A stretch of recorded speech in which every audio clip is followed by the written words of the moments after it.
We live in a world where we are exposed to toxins every single day, often without even realizing it. These exposures can affect a number of things, including our hormones, our gut, our mitochondria, and even our genes.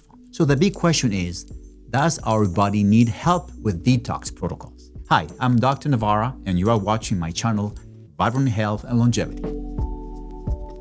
What are toxins and where do they come from? Our modern environment is filled with toxins, most of them man-made, that come from everyday sources like food and water, personal care products, household items, and both indoor and outdoor pollution. These toxins can enter our body in three main ways: through inhalation, through digestion, through direct contact with the skin. There are several major categories of toxins we are commonly exposed to: heavy metals like mercury, lead, and arsenic, persistent organic pollutants, POPs, such as PCBs, DDT, and hexachlorobenzene. These compounds can persist in the environment and in the body for many years. And finally, volatile organic compounds, VOCs, including chemicals like trichloroethylene and compounds used in petroleum production. Not all toxins come from the outside. Some are actually produced inside the body as part of normal metabolism. These are called endogenous toxins. Examples would include glucose, uric acid, amyloid proteins, and reactive oxygen species. In many cases, this build up because of enzyme or protein deficiencies that prevent proper processing. What happens when the body is overloaded? When our detox system becomes overloaded, symptoms can begin to appear, like chronic fatigue, brain fog, irritability, depression or anxiety, poor memory or cognition, skin irritation, headaches, joint pain, gastrointestinal distress. These symptoms are often non-specific, which makes excessive toxin burden easy to overlook. Now, how toxin affects the body? Excess toxin exposure can lead to oxidative stress, inhibition of metabolic pathways, nutrient depletion, chronic inflammation, mitochondrial dysfunction, endocrine or hormone disruption, infections, autoimmune conditions, gut dysbiosis.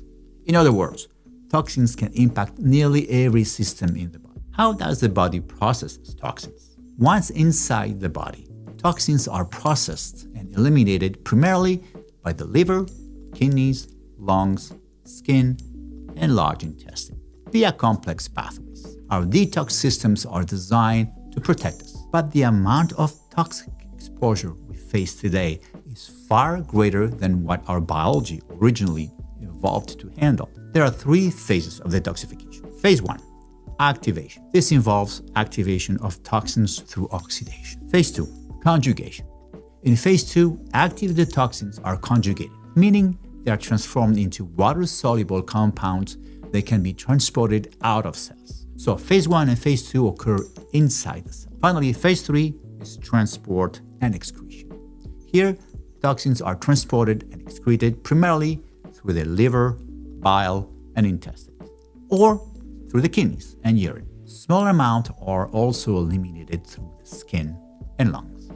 But here's the big question. If our bodies already have such a complex detoxification system, do we really need detox protocols at all? Before answering that, consider this. The CDC's National Exposure Report has detected between 200 and 350 or more different industrial environmental chemicals in the average US population. Even more concerning, many exposures begin before birth. Studies of umbilical cord blood have found between 100 and 300 plus industrial chemicals present in the fetus. In some cohorts, the average newborn has around 200 plus detectable chemicals. So when does detox protocol make sense? There are certain situations where the detox protocols or targeted nutritional support may be appropriate. These include known toxin exposures such as heavy metals or occupational chemicals, people with liver or kidney disease, certain chronic illnesses, medically supervised weight loss, because fat is a known depository of toxins. Fat loss can temporarily increase circulating toxins, and people with clusters of non-specific symptoms that may suggest excessive toxic burden. In these situations, measuring toxic burden before and after treatment can be very helpful and help you determine how effective your intervention has been. Now, what about the general population, even in otherwise healthy people, when we consider that most of us carry 200 to 350 plus toxic substances, and that these numbers are likely to increase over time, I would argue that it may be reasonable to question whether periodic detox support might make sense. At this time, no major health organizations officially recommend routine detox. But from a biological and environmental perspective, it's a conversation worth having.